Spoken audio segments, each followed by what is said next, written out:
তো দেখে নাও এক্সেলটা কীভাবে স্টার্ট করতে হয়। এক্সেলের 3 নম্বর উপায় হচ্ছে স্টার্ট করার।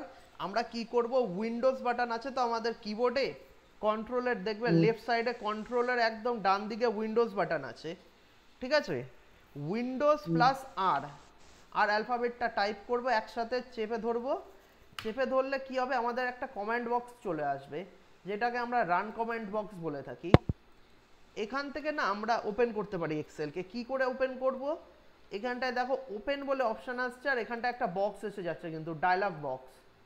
এখানটায় আমাকে জাস্ট টাইপ করে দিতে হবে এক্সেল, একদম কারেক্ট স্পেলিং দিয়ে টাইপ করতে হবে, না হলে খুলবে না কিন্তু। এক্সেল টাইপ করে দিয়ে আমি জাস্ট এন্টার করে দেবো। তো দেখো এক্সেলটা আমার স্টার্ট হয়ে গেল কিন্তু। এরকম কিন্তু অনেকে প্রশ্ন করে ইন্টারভিউতে, ঠিক আছে, যে এরকম গায়েব করে দিয়েছি তুমি খুলে দেখাও। অনেকে খুলতে পারে না, তারা আবার রিজেক্ট হয়ে যায়।